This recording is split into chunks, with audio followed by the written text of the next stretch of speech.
Hey guys, it's me, it's Queen Onset Haru, and thank you for joining me for another wonderful edition of Ask an Aquarius. If you haven't already, please hit the red subscribe button and smack the bell. Also, if you like this video, please give it a thumbs up and pass it on to somebody else who might like it too. So today we are going to be doing the pick a card stacks, okay? And this is for my singles. Anybody out there that is single, this is for you. I'm doing one for singles and I'm doing one for couples. So if you're not in a relationship, if you're not committed to anybody, then you want to stick around and you want to pick which stack is yours. We have one, we have two, and we have three. If you are in a relationship, just check out the next video that is labeled for couples. Okay. All right, so my single people, if you pick stack number one, I'm going to tell you right now what it means. If you need to pause the video because you haven't picked your stack yet, please do. And then you can come back and I'm telling you what each stack is talking about. Stack number one, group one.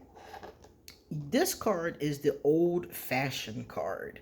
Now, the old-fashioned card is not a bad card.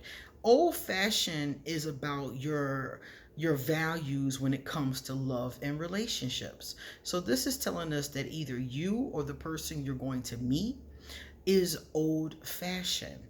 Now, this is not a bad thing. If you guys remember, when the singer Sierra started dating Russell Wilson, who is now her husband, they decided not to be sexually intimate until they got married.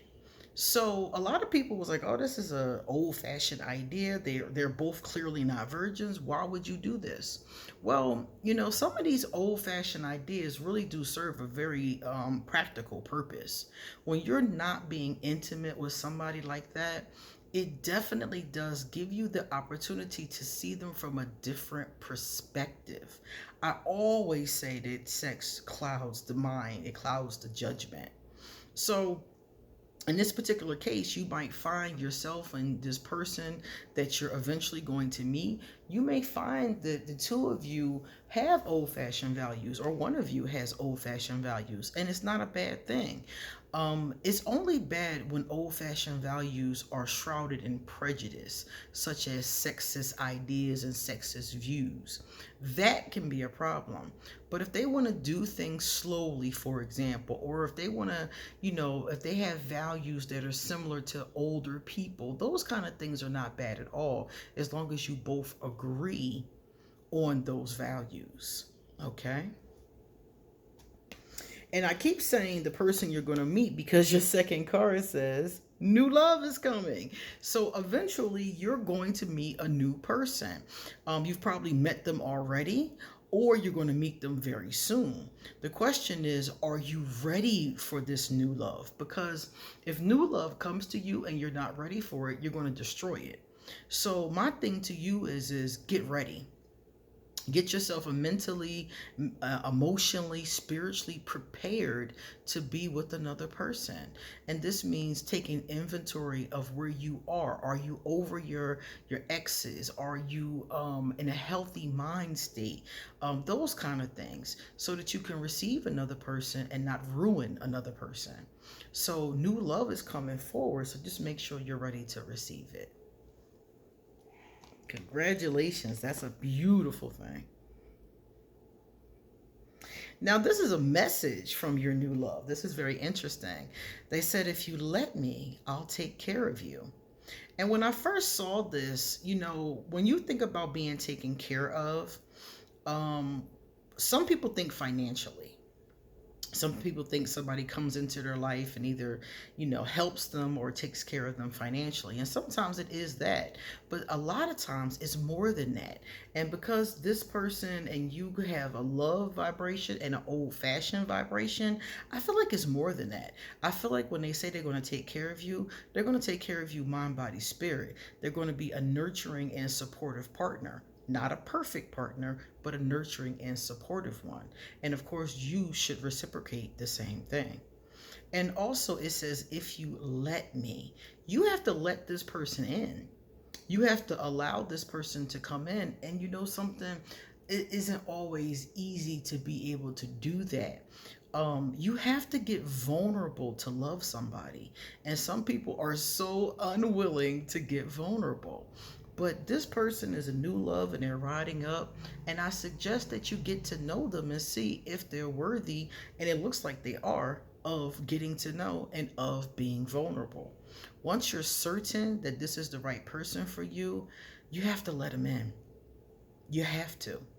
And that's why I mentioned making sure that you're emotionally ready for this to happen. Okay?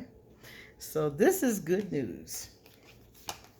As long as you're ready for it, it's going to be magnificent news.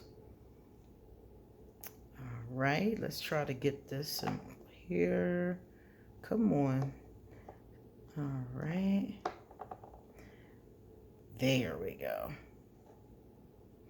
Number 2. So group number 2, as soon as I start fiddling with this, I'm going to grab your stack. Got it. One more.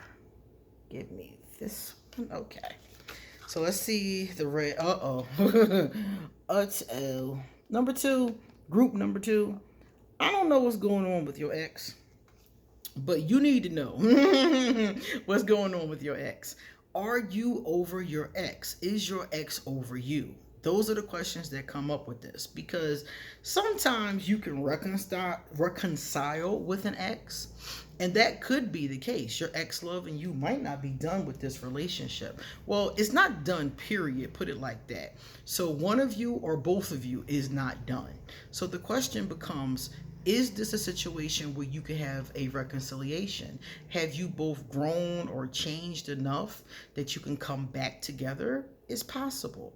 Or is it just that one or both of you isn't over it? Either way, there's unfinished business here. And it doesn't always have to be you. Sometimes you could be like, look, I've been over this. I don't know what this is even talking about. But maybe your ex isn't over it. And maybe they're still harboring feelings for you that you do or do not know about. Somebody was telling me the other day that she's in a relationship with this guy. And his ex was asking, like, are you still with her? Because I really want you back. And her boyfriend were having this discussion. So sometimes we move on before the other person has moved on. So you need to check this, because in the second card we're getting ready to see, there's still a lot of passion coming from this vibration. They called it intoxicating love. And again, it may not be you, or it could be the other person or both of you. So that's why I called it unfinished business, because something here is not done. Now, if it's just that person and they're feeling that way about you by themselves, there's really not anything you need to do about it. They just got to get over it on their own. But you have to soul search yourself and see where you are with this. Sometimes you might figure out that you're not as done as you think, or you might figure out that you are done and this person is just obsessing. And the reason why I said they're obsessing is because of their message to you.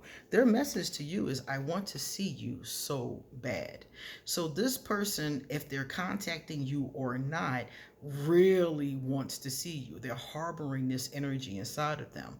And they're either not doing it because they don't think you want to see them, or they don't think it's the right thing to do, or maybe they're still angry about something, but they really do want to see you really bad.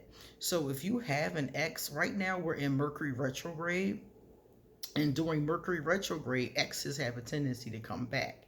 So if you have an ex that you're interested in, this actually would be the time to have these conversations. If you don't get back together, that's fine, but you may need to have these conversations. Most people don't get back together. Most people, they broke up for a reason, and that reason continues to be so. And that's fine too. But number 2, or group number 2, you need to figure out what is this unfinished business and finish it. Finish it. Either be done with it or finish whatever you guys started. Group number 3, trace. Here we go. Now, group number 3, Ooh, group number 3 has a reconciliation going on. So, group number 3, you're kind of similar to group number 2 because there's somebody who wants to reconcile with you. But it looks like in this case, you probably are leaning more towards wanting the same thing, or you've already had the reconciliation discussion and maybe just haven't pulled the trigger yet. But reconciliation is possible for you. This person may have done something to you, or they may have been far away and have come back to town. It could be a soulmate that is returning to you in this lifetime. Sometimes this is somebody who you, like if you've just recently met someone and you feel like they're a soulmate, that's somebody who's returning to you. So, or is going to return to you. Because remember, some of these things may not have happened yet, but could be going in that direction. So, whoever this person is who wants a reconciliation, this reconciliation sounds like it's actually a good idea. Whereas in number 2, it didn't sound like it was the best. This one actually could be on point. Because this person is very giving.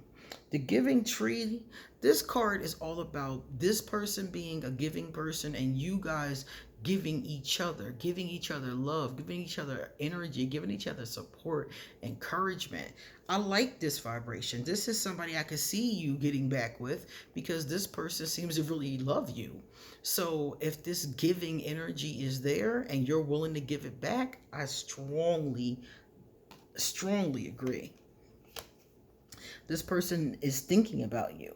I've been up all night thinking about you. Okay? All night. All right. I like that. So this person has really been thinking about you a lot. And that's a very strong message. Up all night thinking about you. That means that they're very anxious. They're uncertain about what you're going to say. Their feelings are probably, exploding all over the place. And group number 3, you want to get certain about your feelings and decide if this is something that is good for you. I at least would entertain it in my mind, if nothing else. And if you decide not to, that's fine. But take a look and see if there's something here, because this reconciliation might actually lead to a long-term relationship. Okay, my singles. It looks like some of y'all are not going to be single much longer. And some of you might make some different decisions. But either way, this news is pretty good. See you next time.